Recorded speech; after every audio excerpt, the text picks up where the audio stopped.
Good, beautiful Tuesday morning. Another brunch with Bree. And I am confused because a car is coming back this way. That shouldn't be coming this way. Anyway, sorry, sidetrack. I am really excited to share all about death, dying, mortality, end-of-life challenges, our thoughts about all of it, grief, everything just kind of circling around this whole death and dying and my role as a death doula.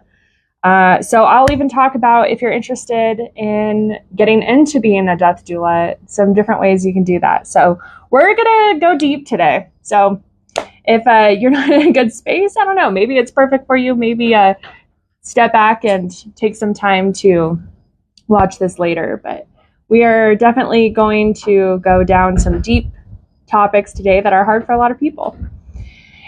So as a death doula, I deal with death on a pretty regular basis, end-of-life challenges, including, end-of-life documentation.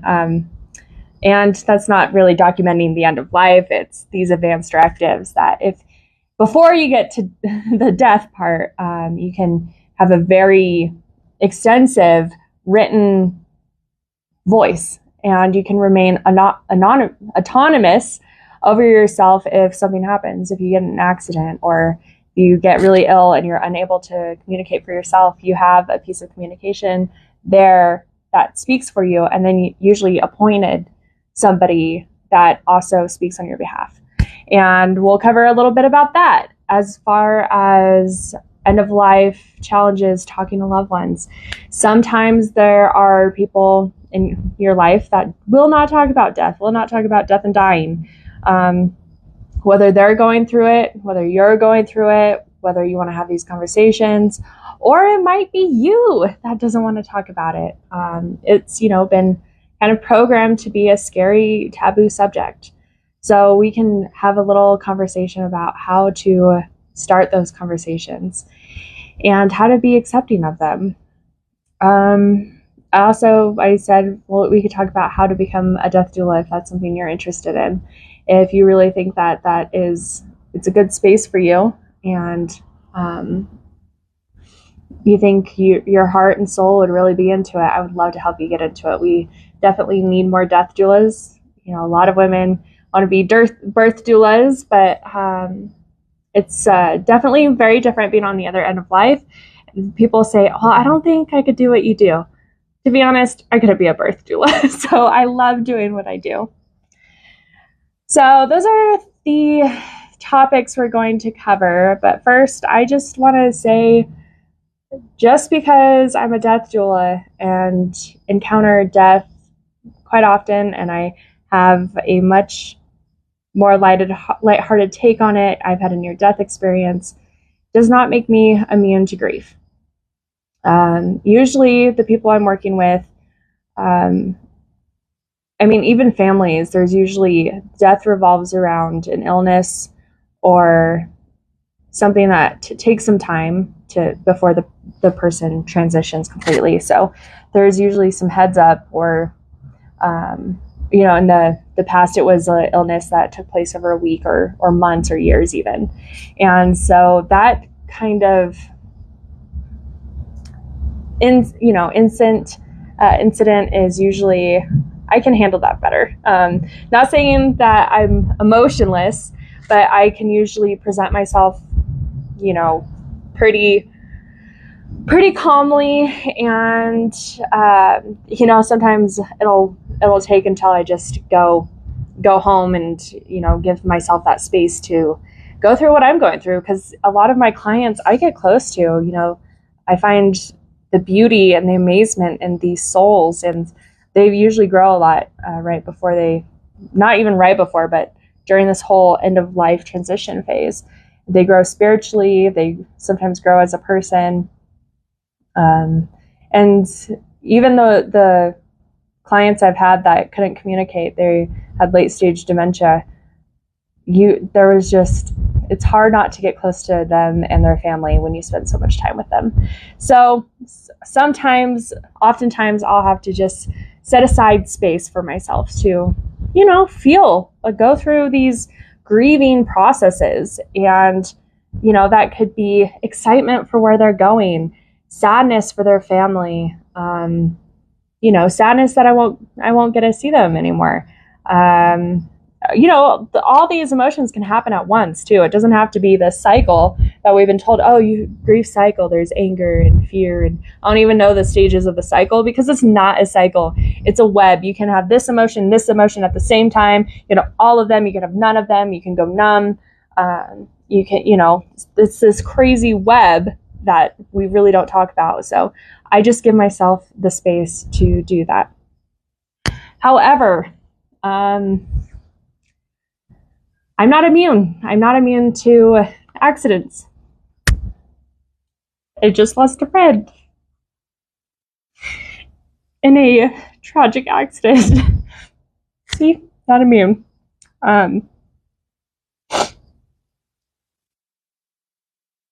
And I'm still going through the waves. Sometimes I can talk about it without tearing up, and other times I can't. I just found out a week ago. It happened earlier this month. I was really close to her and her family. She was my age. It was very unexpected. It was a fatal accident that happened very quickly.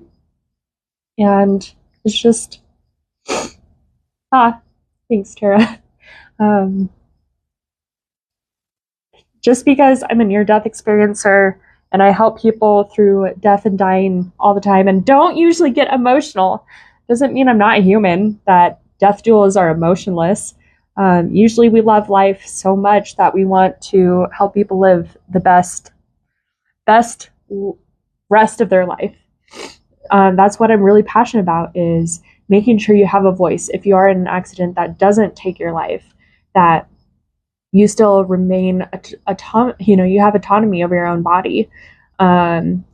Living funerals. I'm so passionate about planning living funerals and living memorials. So you get to hear all the wonderful things that people are going to say about you, but you don't have to, they don't have to wait till you're dead to do so. As you're transitioning, they can hear all this beautiful, beautiful stuff about you. And then just planning, having plans in place. I know funeral expenses has come up for my friend, and if you would like to donate to that, I would be more than happy to send you the link. They're a wonderful family, and this is extremely tragic. However, maybe a little more planning could have helped in that category. But very few people plan on these tragic accidents financially. Definitely, you can't plan for it emotionally or mentally if it's a tragic accident. You have a little more time to prepare if it's an illness that's slowly, taking somebody. But these tragic accidents are hard to plan for, but there are planning things that you can do in place. So that was my first, outside of the normal brush with death for me in a while. I haven't dealt with any tragic losses like that since probably my grandma passed when I was 17 or 18. So I'm not immune, and I want to come on here and let you know that I'm also not ashamed that I'm not immune. I think that's what lets me do my job very, very well, is by being loving, by experiencing our emotions, so I can help other people experience their emotions and know it's okay to feel a million all at once or none at all. It's part of the grieving process. It's part of our human experience. I've talked about this a few times in my lives and on some interviews I've been on podcast wise. But we come here to experience this pain, and it sounds absolutely crazy while we're living it. Like, why would I want to do that? But on the other side, when we are free of this human experience, this human condition, we don't experience these things called grief or loss or anger, sadness, trauma, tragedy, abuse, any of these low elevated emotions. It's all high elevated emotions. It's all, I'd say, rainbows and butterflies, because it basically is. It's fun. So we get to experience this. And I think that's really important, that it really is a huge part of the human condition. So I am unashamed that, I still cry when I lose a friend. I cry when I lose a client. Usually I do that behind closed doors, away from the family and away from the clients I'm helping, just because I'm there to be a supportive, strong person. But at their memorials and their funerals, that doesn't mean I don't shed some tears there too, especially when I've got a long-term relationship with these guys. So that was the first thing that happened last week. And the second crazy thing with death and mortality, as I'm getting ready for this awesome presentation I'm doing July 6th, link should be on this live video somewhere. It's all about the lessons I've learned by facing my own mortality as a child, confessions and, insights from the deathbed of others, as well as insights I've gleaned from my near-death experience. Giving this beautiful presentation with IANS. It's only $10 for non-members. It's 90 minutes long, 60 minutes of me sharing, what I've learned, and then 30 minutes of your beautiful questions. So please join. And there's been a interesting new development on this whole facing my own mortality. I really faced it when I was a kid. I was getting sicker and sicker. Doctors couldn't figure out what was wrong for 8 years. So as this thing progressed and they couldn't find anything wrong, I was positive it was going to kill me. And then once I was diagnosed, there were some, it could kill you. Mumblings, I don't know. So I've faced my mortality as a kid. I've had some close calls as well, where I also was forced to face my mortality. But I've recently got my first actually fatal diagnosis. So with the myoclonus dystonia, they said, well, these things could kill you, but myoclonus dystonia in itself is not a fatal condition. And I was just diagnosed basically with it is a fatal condition. So that happened Friday, just a few days after the loss of my friend. And then now I am facing my own feelings with, this fatal diagnosis. And, it's very, I'm still learning a lot about the whole thing, but it's like, how do I feel about it, and exploring my own mortality once again, especially as other wonderful things are happening in my life. It's like, I don't, it's very interesting. I help other people transition. I'm, excited for where they're going, especially, when they're either older or in a lot of pain. I do what I can to comfort them spiritually and support them. And, people who want to transition out of the human experience, they're ready. I am so supportive. And, the medical industry gets really freaked out. Oh no, you can't be okay with dying. That's not natural, but it really is. So, being on that side of things and being like, well, I'm nowhere near ready for that. And, there should be some good treatment options that are also fatal if I do them wrong. So anyways, that's a long story. Apologize for the connection. We've had awful internet this whole week. So I'll try to get through this the best I can. Anyways, so facing my own mortality once again, and what I feel about, how I feel about that, and just the different emotions, going through the different emotions again, knowing the possible prognosis as well as the possible solutions. It's kind of overwhelming, but I think I'm a great person to explore this within myself. So we'll see how that turns out in the next couple of weeks before the presentation, if it makes it to the presentation or not. All right, so let's get back to the end of life documents.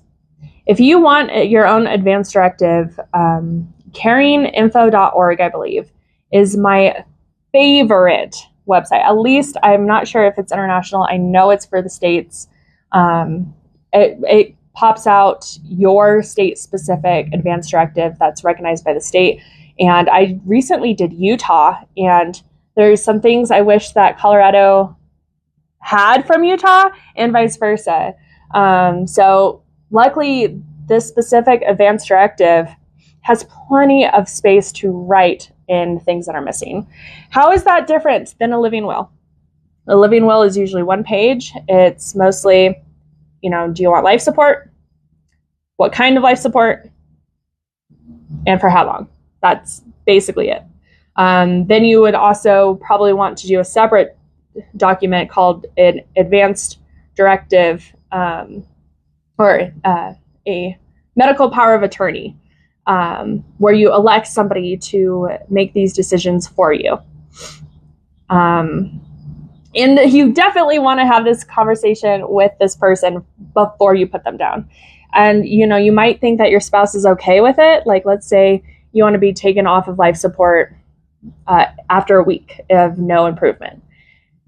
Have this conversation with your spouse. Are they going to be able to do that for you? And if not, it doesn't mean they don't love you or don't want to honor your wishes. They're just being honest, like, I can't be the one to pull the plug.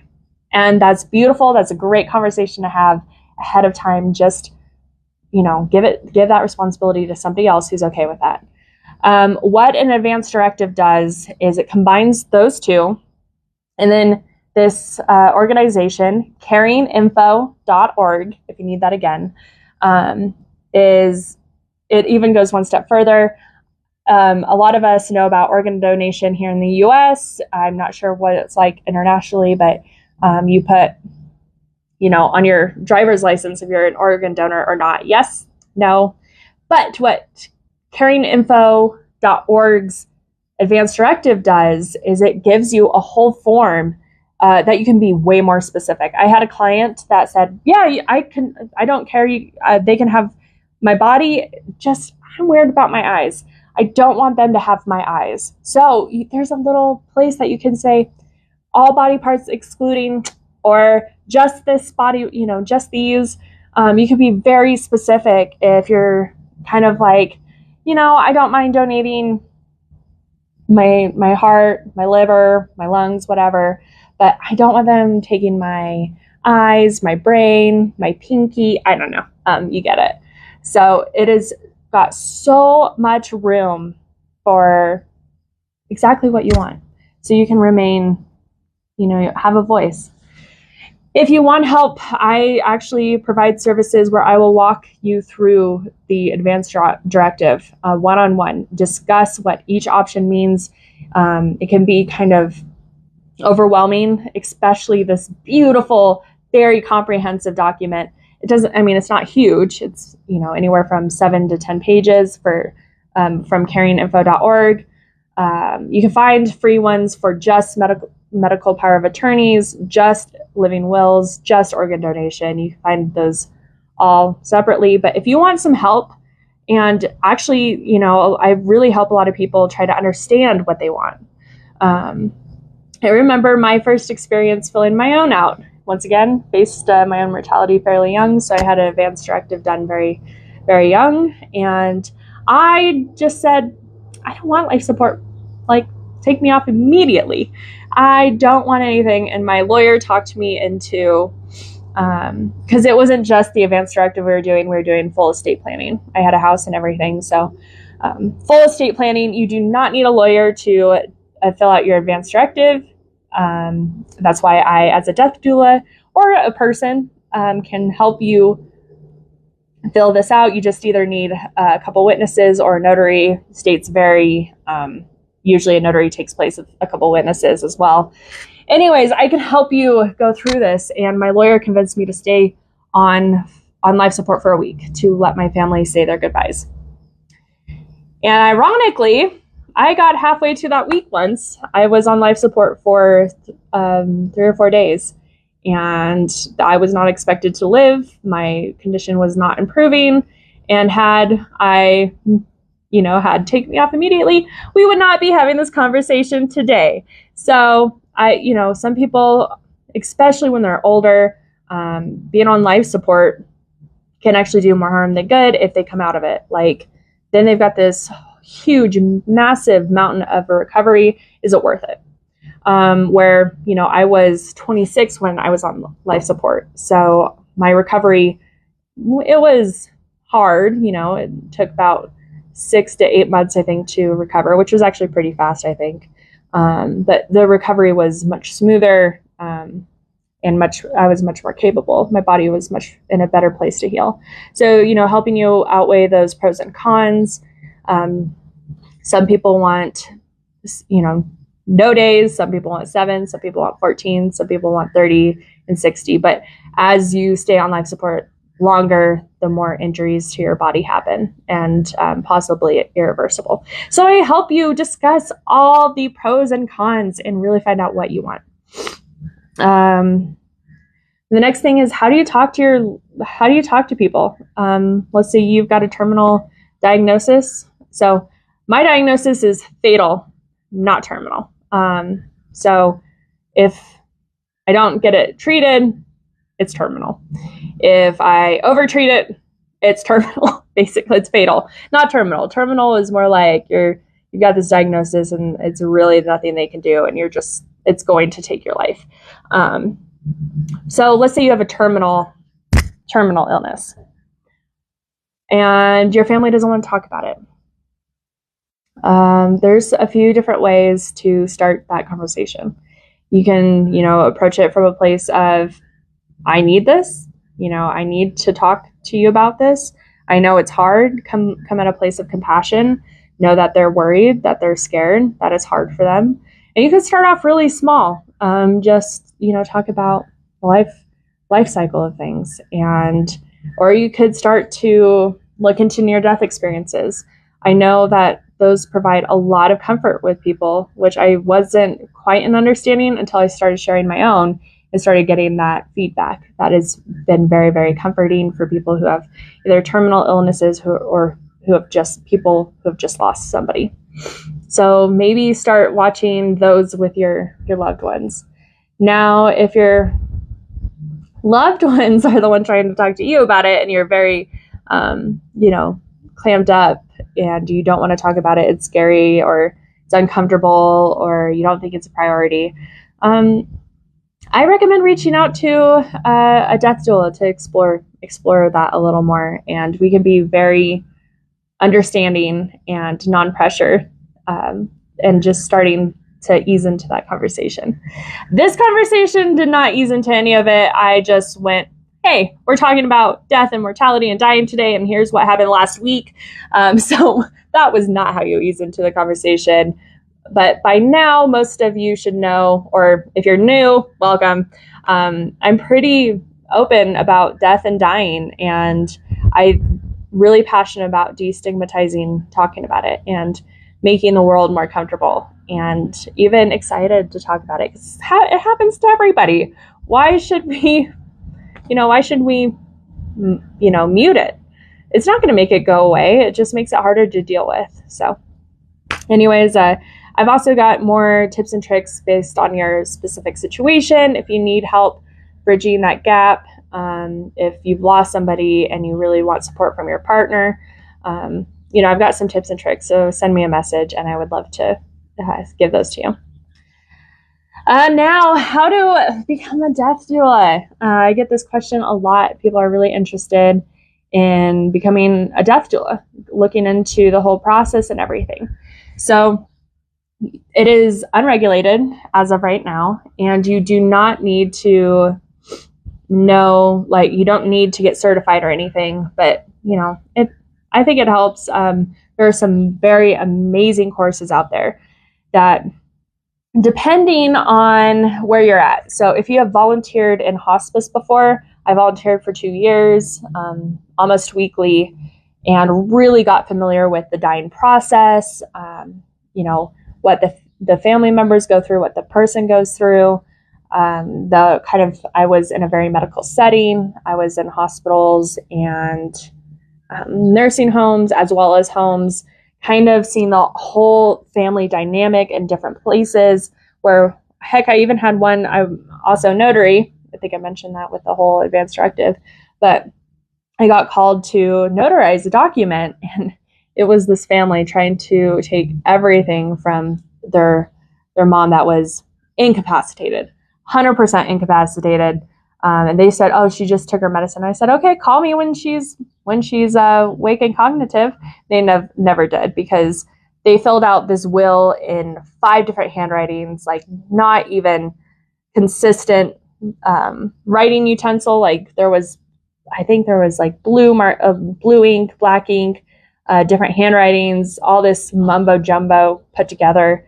And, I couldn't even get if she understood what it was that she was doing. She could not communicate. She couldn't do anything. So I declined that notary, because I didn't feel like it was, one,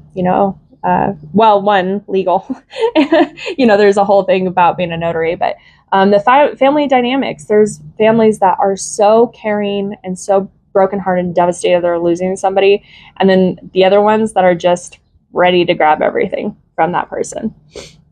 So working in hospice as a volunteer first was absolutely huge in my own development, getting experience with death, dying, and all the relationships that kind of surround it.